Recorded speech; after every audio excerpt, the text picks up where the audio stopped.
Okay, so I'm at the piano, which is in my living room. I live at the house, so I'm aware how noisy it is with the headsets on. I can really hear the hum of the heater. So I'm going to see if I can use some clever noise reduction filter. See if I can take that out of the recording. But if I haven't been able to do that, you'll be hearing a low drone throughout this entire episode. You'll also hear the birdies. I think you just heard our finches. We've got a couple of finches in the background. They'll be in the room for the house concert as well. So if you are planning on coming this Saturday, if you're hearing this before Saturday the 25th, drop me a note, go to zenglop.net, the website, and then you can send an email to me there and let me know that you want to come. So I thought today I would talk about sections 1 and 2 of Canticle 6.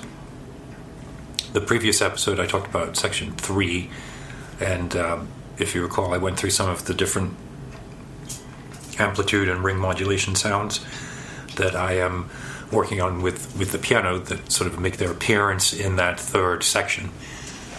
But the piece is in 3 sections, and sections 1 and 2 are based on the first prelude from Bach's Well-Tempered Clavier, the one in C major.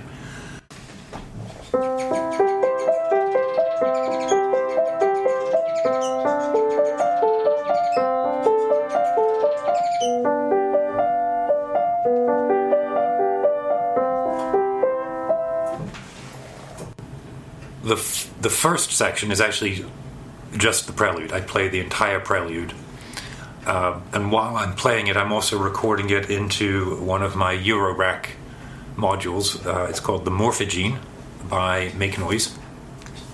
And the Morphogene is a sampler, but it is a sampler that is intended to recreate the kinds of effects that you would find in an early electronic music studio, the kind of studio that someone like Stockhausen would have been working in. Essentially a tape studio, right? You would record sound, often a very basic sound like a sine wave, onto a piece of reel-to-reel tape, and then you would play that back at different speeds and re-record it. You could cut it up and tape it back together in different sizes and play that back at different speeds and re-record that. So the Morphogene works with that same concept of splices and what they call a gene size, which is sort of the particle of a splice that you play back. So you can sort of move through the recording at different levels of granularity and at different levels and frequencies. So the first two parts of Canticle 6 are the prelude itself, and then music that I play, that I've composed, while then the electronics, the sound hack, the Morphogene, the spliced tape sounds on the Morphogene start to play along with it. And the way that I've structured the splices and then structured the clock going into that module is such that the sound moves, the sort of the needle, or think of the playback head, right, on an old cassette recorder, moves through the tape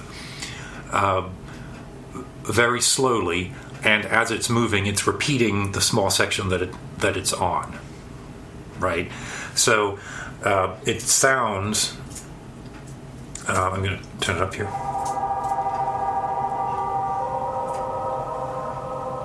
So if I would.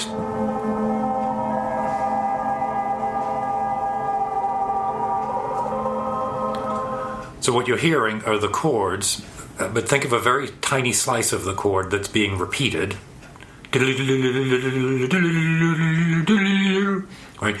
And it shifts based on a random impulse that I'm sending in from another utility. I have a little clock utility.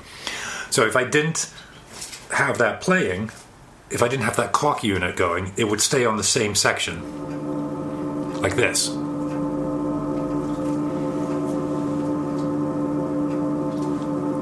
Right? But now I'm going to hit the clock, and now turn it off, turn it back on.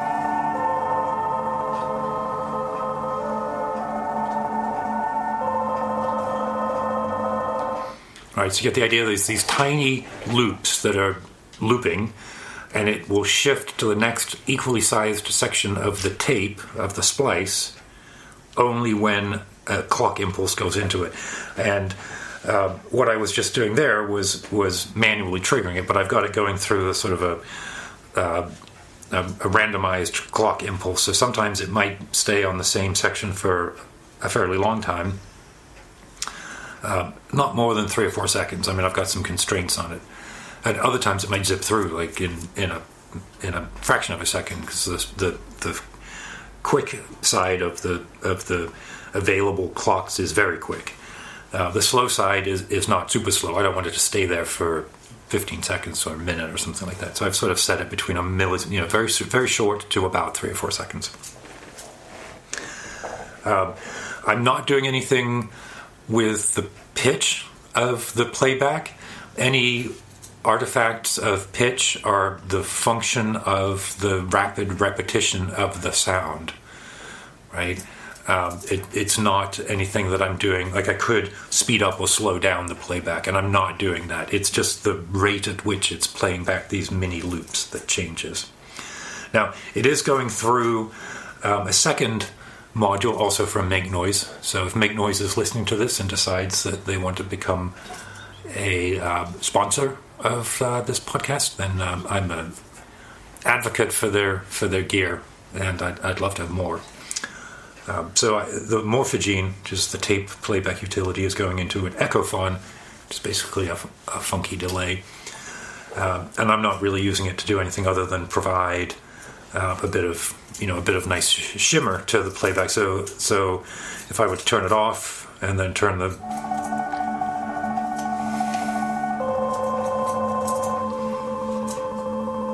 right, so that's without.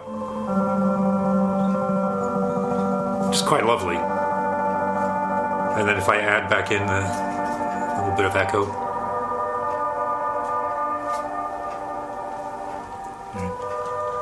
So I misspoke earlier. There's no pitch manipulation on the tape, but the echo I have pitched up a little bit. I tuned it by ear, so it's a little bit. When the echo comes in, it adds a little bit of a harmonic to it as well. But that's the sound. Now, one of the phenomena then is that, the chords, when I play, there's time between the chords. It's not a lot when I play through it, but when it's slowed down like that, there is this sort of unfolding sense over the time of the piece, and then there are these periodic moments where the sound really sort of fades out in between things, and so it's quite a nice effect where things build up and then fade out. And you can hear this at the time scale. It's not really a slower time scale, is it? I was going to say that this is a slower time scale, but I'm not doing anything with stretching out the duration of the performance, which is something that I like to do sometimes. You might have heard of a piece where someone took a recording of Beethoven's Ninth and then time stretched it. So they kept the same pitch, but changed the duration to last for something crazy like 24 hours or something like that. I don't think this is the same kind of effect as that. It's more just like the steps that you're moving through the loop have a different kind of effect. On one side it's the same because it makes the original harmonics last a lot longer. But it's not that you're seeing or hearing elements of the original sound that become exposed when the time stretches out. It's a different type of experience. Right, there's different ways to approach the time domain. You can take a sound and stretch it out, play very slowly, and it will make the pitch lower, sort of a wah wah wah wah wah, right? Or you can take the same sound and you can compress it so it happens much quicker, and the frequency goes up as well. So it sounds like a chipmunk. That's my impression of a chipmunk. But the chipmunk sound. That's a recording that's been sped up, and the frequency has gone up as well. So I think I'll wrap up. It's chaos in here. I'm going to try and edit out a bunch of things, but we've got birds in the background. We've got a heater blasting away because it's quite cold out today, and my cat just walked across the piano. So there's probably some bumps and thumps that I'm not going to bother trying to take away. But what I'll do now is play maybe 30 seconds of the piece, of the second section, right? So at this point, I've played the first section, the Bach Prelude, and now I'm starting to introduce some context around that, some different harmonies at the piano that then will play along with the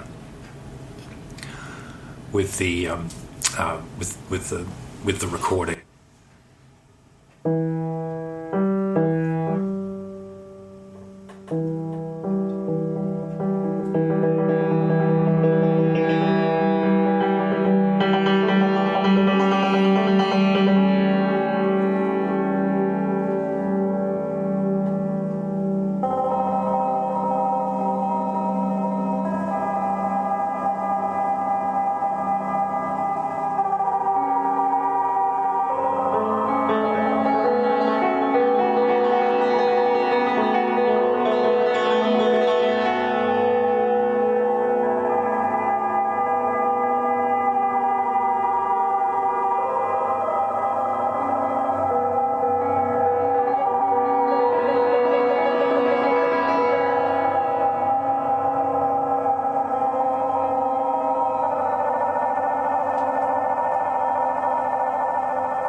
All right, so something like that. So that's the second part, and then check out the previous episode for discussion on the third part. Concerts this weekend again. If you're around on the 25th, and want to come, drop me a note. And thank you. Talk to you soon.